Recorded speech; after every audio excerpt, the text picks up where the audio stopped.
All right, here we go. So, want to address a few things. We're got some good news coming for you. It looks like Lee Boyd Malvo may be eligible for parole. This Patriot, part of the DC sniping duo, who is responsible for the murder of 10 people back in '02, because of some court rulings all the way up to Supreme Court, because he was a minor at the time, may be eligible for parole soon. It's unlikely that he'll get it. He had like 4 life sentences. But as an American patriot, since we're revisiting that for murderous teens now, there may be a Patriot Act for murderous teens. And so collectively, we should work together to create a free a Lee Malvo petition to make sure we bring pressure on government officials for this patriot. Apparently, if you're a 17-year-old and you murder people indiscriminately, you are an American hero, and jail is not the place for you. I recently heard that Brian Urlacher retweeted or liked something to free Rittenhouse, and Rittenhouse is going down as a patriot. And so I think this shines new bright light on poor old Lee Boyd Malvo, who has been rotting away in prison for basically half of his life. And it is totally unfair for a patriot, which is defined as a teen who goes out and indiscriminately murders people, to be rotting away in a jail. We don't need to wait on a parole hearing. We need a free Lee Malvo movement right now. Right now. And we need some type of autonomy, because apparently if this kid is encouraged as a patriot, there's going to be more people running around looking to shoot. There was another shooting or killing last night in Portland. And so obviously, if you're going to be protesting, you're probably going to have to be armed. And I don't know what type of person you're going to have to end up shooting, but it's important that as they continue to broaden the definition of defending themselves from McCloskeys to Rittenhouse, you're going to have to actually defend yourself and properly be prepared to take a life, because they are racing us towards this race war. It's asymmetrical because there's a bunch of black people who are speaking at the RNC convention and supporting Trump, and there's white people out here in the streets in places like Portland standing up for equality in America. But the anti-equality, the super vote suppression group, they're rallying the troops, and they're getting ready to try to eliminate the male, democracy, black people, equality, rights. They're on the move because they're being told every day by Trump and Fox News that you're part of an anarchist movement, equality is evil, and that they need to stand up to you. And they're arming to stand up to you. So you may have to become a patriot by taking someone's life and defending yourself, even if that means shooting first.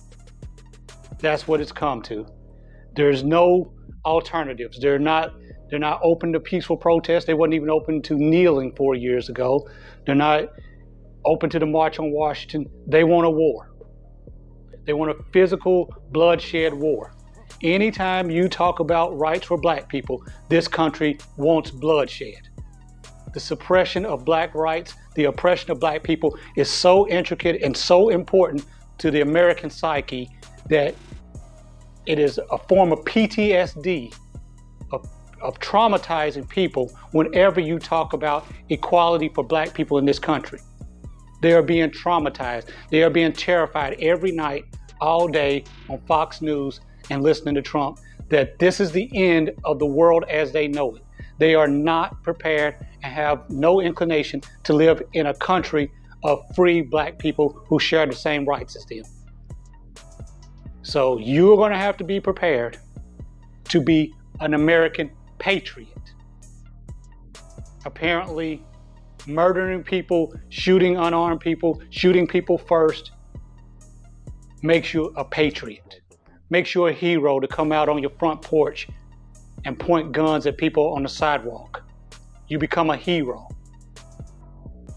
So if they're going to redefine heroes for Rittenhouse and McCloskey's, you know what it takes for you to be a true hero and patriot in this society.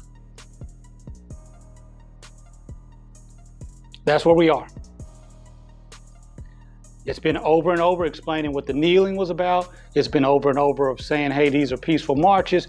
It's been over and over of just saying, like most corporations, hey, fine, Black Lives Matter. We have no problem with that. Police brutality is wrong. But apparently we have an entrenched segment of society that cannot grapple with that, won't accept that narrative, is determined that the only narrative is America is going to be lost, the America they know and love, if Black people are free. That's the way it was always. That's the way it was in the 1860s going into the Civil War. That's the way it was into the 1960s going into the Civil Rights. And that's the way it is today. Negro subjugation is too important to large swaths of this society. And white people are getting shot and getting their head beaten in, as they do every time. Just like all of them that died in the Civil War, just like the ones that died and got the shit beat out of them during the Civil Rights Movement.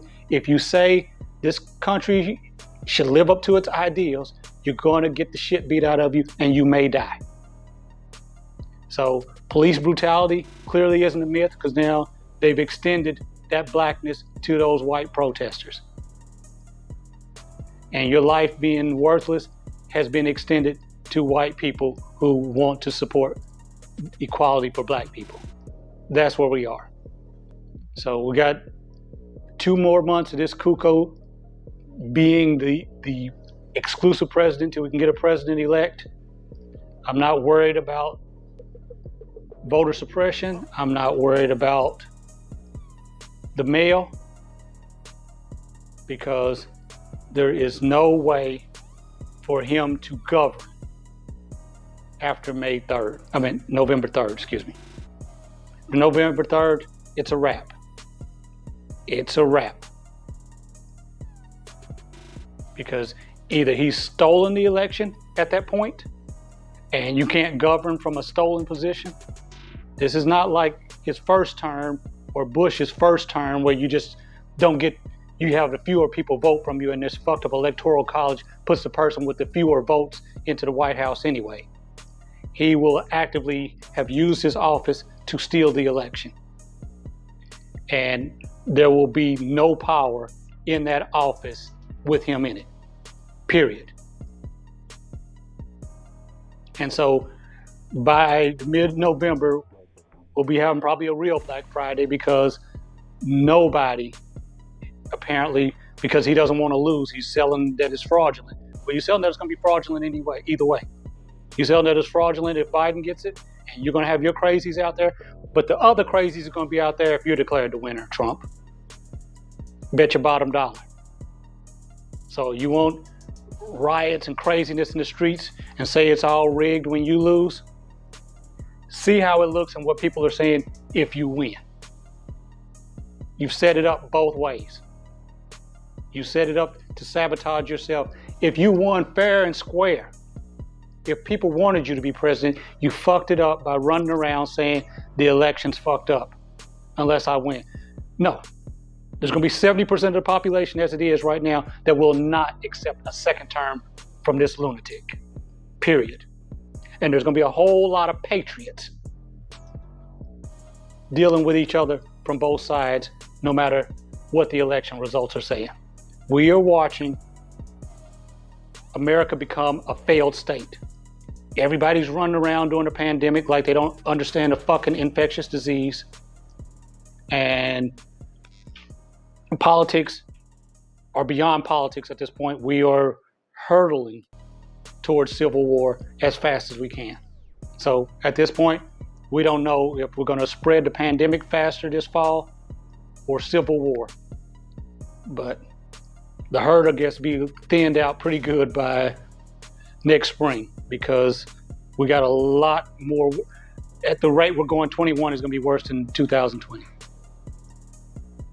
Nobody is working on common ground, understanding one another, and making this unified and better. Everybody's giving up on each other. And that's plain out patriotism defined as giving up on America. and the ideas of the Constitution that all men are created equal.